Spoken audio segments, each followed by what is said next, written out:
Hi, I'm Leah from the MARIS program, and I'm going to present to you the immersion project Effects of Global Change on Mediterranean Coreligionous Assemblages that I've been in charge of. It takes place in the Laboratoire Océanographique de Villefranche, the LOV, and the lab is situated in the heart of the Bay of Villefranche-sur-Mer. And as you can see, it's a quite unique place for marine research. The team SHOCK, Chemistry, Ocean and Climate, in which I work, aims to study the impact of the climate and other external factors on biogeochemical cycles and marine organisms. My project is done under the supervision of Steve Como, a research scientist of the LOV. But let's talk about the project itself.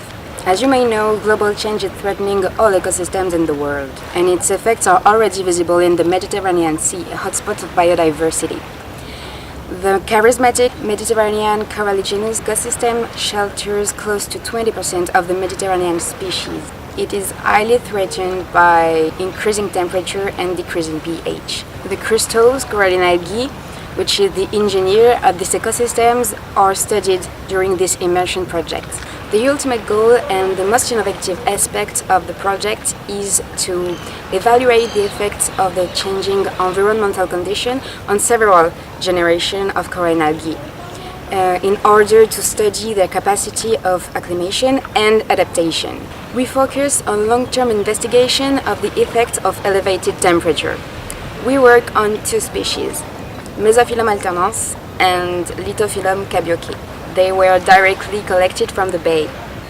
We began the year running tests on Mesophyllum that were maintained in 4 different treatments and replicates, representing a range of temperatures that these species are likely to experiment in the near future, from 22 to 28 degrees. For every treatment, we placed adults in separate tanks and we waited for the algae to reproduce.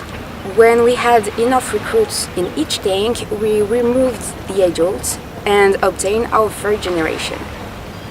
Then, to evaluate their health, I monitored several physiological parameters such as photosynthesis and respiration, the color of the tissues, and their growth. The effect of temperature on these parameters were statistically investigated, and we found that over one generation only, the metabolism of Mesophyllum alternans was increasing with temperature. However, we also showed that this species was not optimal for prolonged incubation in aquaria, as they were too sensitive and did not reproduce fast enough to obtain several generations in 1 year. We have therefore decided to use another species and began a new experiment with it. It's Lithophyllum, which is known to be easier to grow in captivity. Now I am looking forward to seeing the response of the future generation and perhaps even adding a change in pH. So the next intern will have to keep the experiment on track. That implies what I've done this year by monitoring the experimental parameters, learning of the different methods needed, and the assessment of our little recruits' health. But what is pretty great about the LOV is that the intern will have to propose new ideas to improve the experiment, so that he will leave his own mark and he will also be able to meet nice unexpected organisms.